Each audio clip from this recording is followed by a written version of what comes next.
very bravely behind the camera, and our best friend Laker in tow. Now you guys, we are in New Zealand because we are doing an epic motorhome snow road trip. Now we're going to be covering roughly 1,700 kilometers as we explore mountains, Fiordlands, beautiful towns, and so much more. Today we are kicking things off in Queenstown. We are at the beautiful Coronet Peak snowfields. It is gorgeous, these views are incredible. We've got all our gear and we are ready to hit the slopes. Now if you missed it, our very first video covered our journey from Christchurch to Wanaka, so you might want to watch that, catch up with where we're at, and then come back right here because we're having an amazing time. Let's shred it! Woo! Sometimes I'm at the peak and other times I'm about to fall. Sometimes I gotta wonder what I'm doing here at all. Sometimes in my mind I just sit here and I'm guessing. How can I find the answers? I don't even got the questions. Sometimes I'm at the peak and other times I'm about to fall. Sometimes I gotta wonder what I'm doing here at all. Sometimes in my mind I just sit here and I'm guessing. How can I find the answers? I don't even got the questions. I feel like something's wrong. Alright, so it is nearly midday and we are having the best day. How is today going compared to your first ever day? Wow, I am still shreddling, but I am loving it. It's amazing.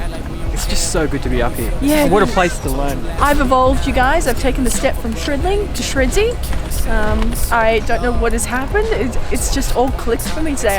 It's not been easy. I think I've had about 7 or 8 ski sessions, and then today everything just clicked. I'm finally like putting my turns together. I feel like I'm really carving. I feel confident. I know what I'm doing. I'm not just winging it anymore. And like I said, it's so beautiful up here. Those views over Queenstown are insane. Yeah, 10 out of 10 recommends. I'm hooked. I'm hooked. Shred life. Baby. After warming up a Coronet and then going to Coronet today, I tell you what, it was one of the best ski sessions I have ever had. But my body was killing me, you guys. My legs, my thighs, everything was so sore. We really wanted to find a way to unwind and relax. I know the onsen hot pools here in Queenstown are really popular, but they were fully booked and they might not be appropriate for everybody's budget. They are amazing. We are going to see if we can do them at a later date. But today we decided to come here to Alpine Aqualand. I think this is more of a locals tip. It was $8 per adult to get in there. They have a great hot pool area. It's adults only. You get in there. Oh my gosh, the hot water is so good on those tired muscles. We spent about half an hour to an hour in there relaxing, stretching, unwinding, and my body is thanking me for it. Now I don't know if you can see in the background behind me, Coronet Peak is all lit up for their twilight ski session. Absolutely beautiful. And then I want to spin around and show you, see if you can see this sunset. Look at these colors. Queenstown is unmistakably beautiful, and this is just a great way to end a fantastic day on the ski slopes. But I tell you what else I need, and that's dinner. So let's go see what we can find to eat in Queenstown. I need something big. I'm starving.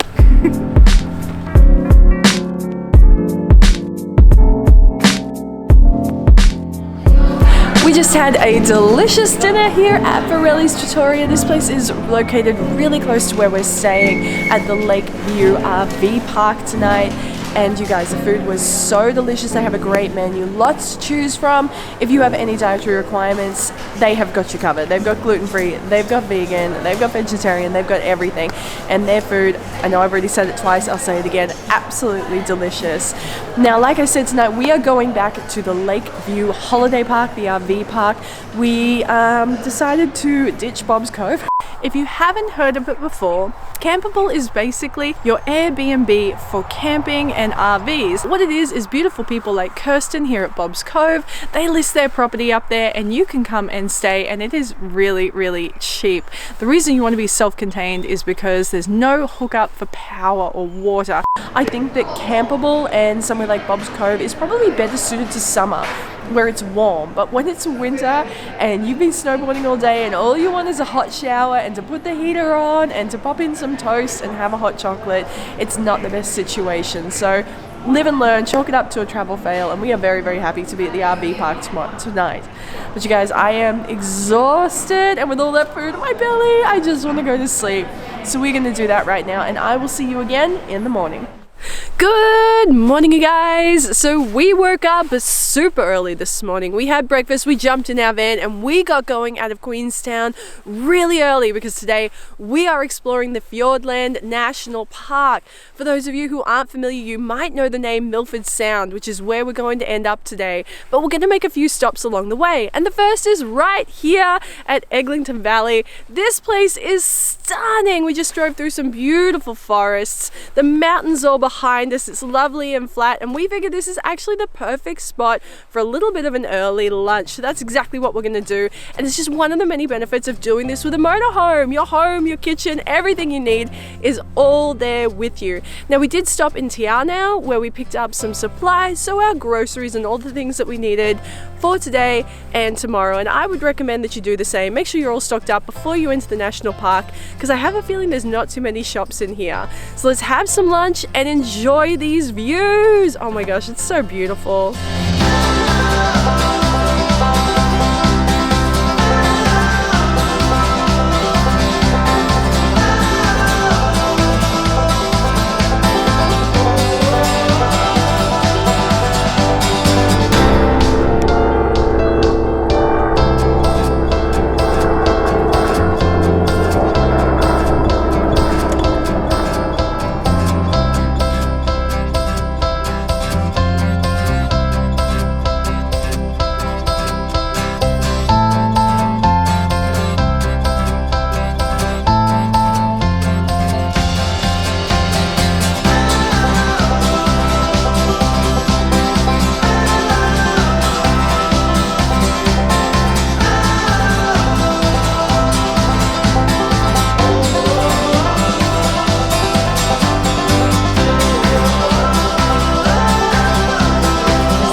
Waterfalls. I'd love to see a waterfall. The Chasm. It's meant to be amazing. Yes, so there's lots to do along the Milford Road. Our next up is just a few kilometers up the road from the last. We are at Mirror Lakes, and it is the perfect name for this spot because those mountains are being reflected beautifully in these glass-like lakes right here. They are so still, it is so beautiful and really awe-inspiring. Now, the walk itself is really, really lovely. You've got these big trees above you, and here we've got a wooden boardwalk. It's a really easy path. It only takes a couple of minutes, but it's well worth the stop. Got it! That's a wrap. That's a wrap. Oh my god, this cough is gonna kill me. Hey you guys, welcome to Little Grey Box Extra. I'm here with Little Grey Box in the behind the scenes extravaganza. I'm travelling in New Zealand with these two crazy cats. Let's find out what happens behind the scenes. What have we got here? Ah, what's out there? Oh no. Wow, what is... This is a typographer's nightmare. Look, there's a fucking...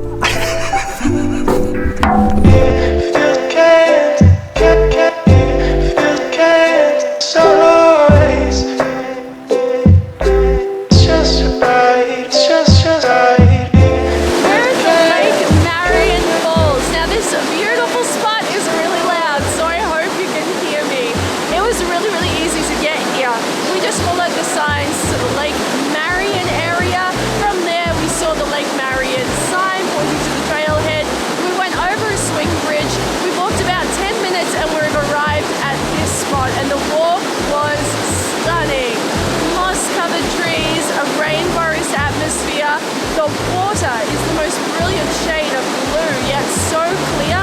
It is absolutely phenomenal and a must-do. Now, you guys, the Lake Marion track is actually a lot longer than this. I think it takes around 3 hours return, I saw, if you do the whole thing. We're just doing this small portion, which is great for anybody who doesn't have long. It's going to take us about 20 minutes return to get to the car and back. And what I am really, really loving about today is that all of the major sites are located along the Milford Road. So basically you just drive, you pull up at whatever takes your fancy, or you can pre-plan it like I have. Pull up, see what you want to see, jump back in your car and keep going. Now, I know there are day tours that run from Queenstown, and that's a really popular option. People love to do the day tour, you guys, but it's about 4 hours drive out here and 4 hours back. And most people don't get to see all of the amazing spots like this one. So my advice to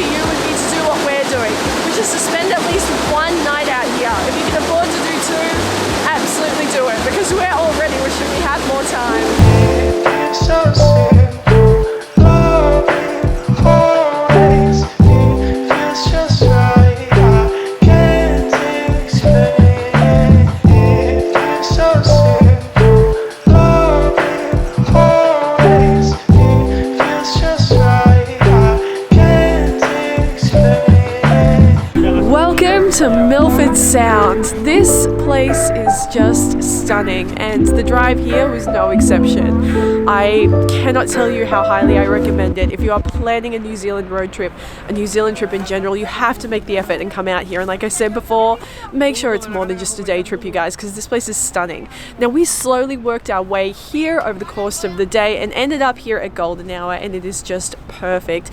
It is gorgeous. Now, this area was actually formed over millions of years by the process of glaciation. Milford Sound runs 15 kilometers inland from the Tasman Sea. There are a few different ways you can see it. I've been lucky enough to do some of them. The Scenic flight with Air Milford a couple of years ago blew my mind. Getting over the top of it is just a fantastic way to get a deeper appreciation for how beautiful it is.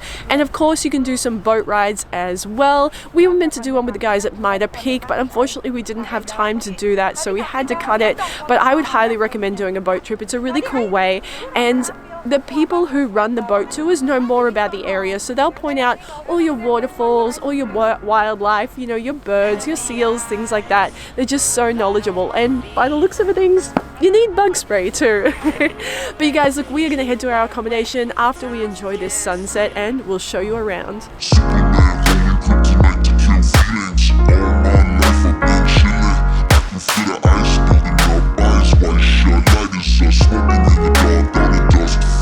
Red eyes in the mirror, dead trying to figure, but instead I see a figure so unfair that he bled liquid lead. Shots aiming for the head, lights. You would rather follow Rose and roll your dice of paradise. You're sacrificing for the heist.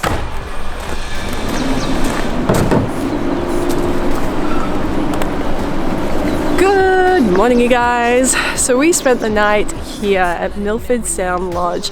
This is probably easily the most beautiful campervan place I've ever stayed at. It is absolutely gorgeous. Now, it is nestled beneath the Darren Mountains, and it is just picturesque. The facilities are really gorgeous too. So they've got these beautiful communal areas. The showers were fantastic. Honestly, the best we've had the whole trip. Now, the cost for 3 of us at a powered site for one night was 90 NZ dollars. As I already mentioned, this trip is all thanks to the amazing team at Motorhome Republic. I reached out to them to ask if they would want to work together, because I found them and fell in love with them when I was researching for our Canada road trip last year. And what struck me right away about them was how much information they gave. Their website, when I was looking at campervans, had the most information compared to any other that I had seen. It was all really upfront. It had all the details of what was included, what was not, all the extras, and they bring together a really big range of vans. So think of them as like your Skyscanner or like a comparison website like that, but for motorhomes. So when we started in our last video, we were really just feeling things out. We were getting used to the van. We were definitely not professionals, but now we've got a good few days under our belt, so we really know what we're doing. So I wanted to share with you some of the things that we've learned and figured out as we've gone, and some of our top tips if you're thinking of doing the same kind of trip yourself, which I recommend you do, because this is awesome, and the sense of adventure and freedom you get from doing this is unlike anything else. It honestly feels like we're always out having an adventure, even when we're just playing Uno in the van. There's a tip for you. We packed some playing cards and some Uno cards and some other board games, and we've really been enjoying using those every night, and it's kind of that present experience as opposed to watching TV or just going your separate ways. Another thing that we realized that we needed was rubber gloves, and that's for a multitude of things. We're always cleaning in there and we want to keep it really clean, and that's a really important thing in itself, but the rubber gloves have been really handy for doing things like washing up the dishes and not getting sore hands, and also for emptying the waste, which we're going to show you how to do in a minute. None of us actually packed slippers, and that was something that we realized we needed pretty quickly because the floor was cold, but but wearing shoes around inside was making it a little bit dirty and messy. So we went and got some slippers, and if you have some at home, I would recommend that you pack them and bring them. So there are lots of different places you can get your groceries. Pack and Save, Countdown, Fresh Choice, all of those. And one thing I would say would just be don't overspend. We've just been doing it a little bit at a time, buying snacks and then really only buying ingredients for food for 1 or 2 days in advance at the most. And one other thing that we got was some Glen 20, like some fresh air spray, and we've used that to spray all our stinky ski clothes after we've used them, and just to keep the van fresh, because we are 3 people living in a van. Now there are lots of little things you have to keep on top of, you guys. You have to, you know, make sure you plug your power in when you get to your powered site, and obviously make sure you unplug again before you go. Your gas has to be completely off before you start driving. Your toilet has to be sealed. You have to turn all of your extra power off so that you aren't draining that 12-volt battery. In winter, it is cold. We really needed our heaters. We really needed that power, and we needed to be inside most of the time once it was dark. So I do think that powered sites are probably the better option. So we ended up leaving our first campable experience and checking into a motorhome park, and we will be doing the same in Tekapo, which is our last stop. We're just gonna nix our campable and book it in an RV park. So summer, yes, go to campable experience and your freedom camping, but in winter, splash out for those powered sites. It's going to make all the difference. Laker is Matt and my all-time best friend. Yeah, and he is on this trip with us. We're just having the best time, and he has got some great tips as well about the van life that he's going to share with you now. I will. The thing that amazed me about this thing is, even though it's quite a tight space for 3 people, yes, it seems to be so well designed that you can be at one end and not hear the other people at the other end. Yep. So even though you're in one space, you seem to have your own little privacy areas. That's so true. Great. And we've gotten used to working around each other as well. Like on the first day we were kind of bumping into each other, like, oh, excuse me. And now by the end of it we're like, wait, we're not doing it seamlessly. But yeah, you really do get used to it. So if you do pick yours up on the first day and things are a bit clunky, don't worry, you'll totally get used to it. And it really is a good amount of space for 3 people. I think for 2, you would just be living like kings in there. If you were on a honeymoon or a couple or just some friends going on an adventure together, you would be living like kings. I think 3 is perfect. I wouldn't want push 4, I think. And a push 4 maybe. 4 a cozy couple, but it wasn't too bad. It was really comfortable. Yeah, absolutely. And ours is the 6th berth, so it is made for 6 people. It is the Maui Platinum River Motorhome, and it has been fantastic, you guys. All right, so this is where we dump our dump waste.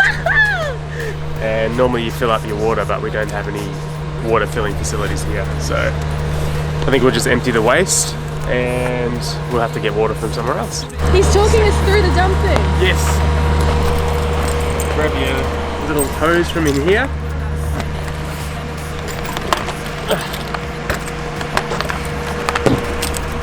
That's not it. Look at the slippers at the dump site. Colour suits you. The colour? Yeah, I like the colour. Here at Little Grey Box, we believe pink isn't just for women. Cheers.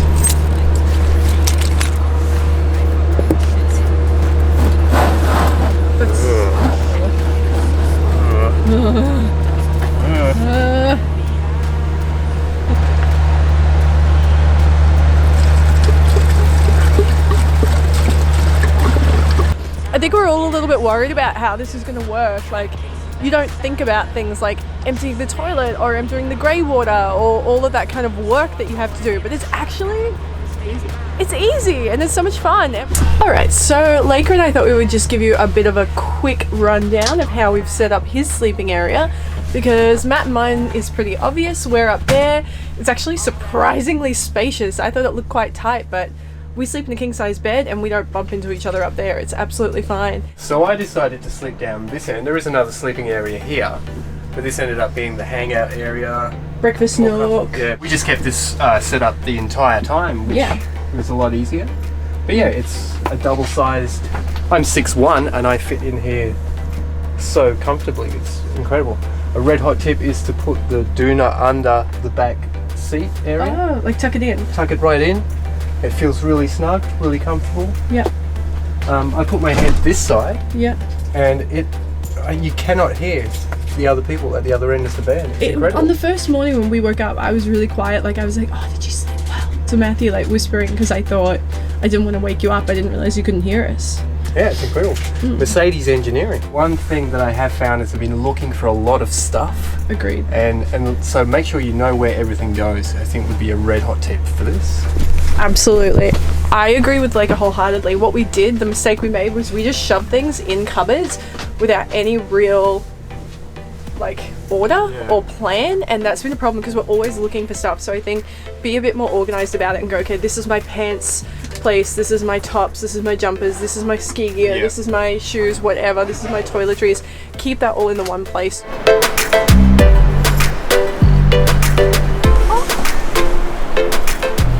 This beautiful creature is a Kia. It's spelled K-E-A. I hope I'm not pronouncing that wrong. Maybe it's Key. Either way, they are the world's only mountain parrot, you guys. They are native to this area. They are so beautiful. They're highly intelligent. They're very cheeky. They're very friendly. They want to come up. They want to say hello. They're very inquisitive. But they're also highly endangered. I believe there's something like only 5,000 of them left in the wild. So if you do see them like we are now, it's so important not to touch them. Do not feed them any of your human food. Just observe them, say hello, and look, watch them from a safe distance because they are just beautiful creatures. But be careful, I once saw some ripping off windscreen wipers at the snowfields. We were on our way out driving back to Queenstown, and we thought we would make one last stop, and I'm so glad we did. This is a spot called the Chasm, and it is incredible. Even just the walk from the car park through the rainforest was amazing. The morning light was coming through.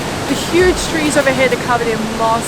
There's just a little bit of magic in the air, something you can't quite describe. And then you come to the boardwalks and you get to look down over these huge tumbling bodies of water and carved rock. It is surreal. It's so beautiful. And Leica said it perfectly before. He said, you can't look at photos, you can't look at video, you have to come here and see it for yourself because it looks a million times better in real life than we could ever do it justice in photo or film, you guys. It is just incredible, and that is our whole experience here in the Fiordlands.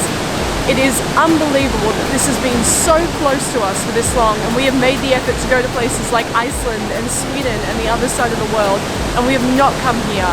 And I have to say, I'm pretty sure that the Fiordlands and Milford Sound are the most beautiful part of New Zealand I've experienced. It is unlike anything else. It's like being on another planet.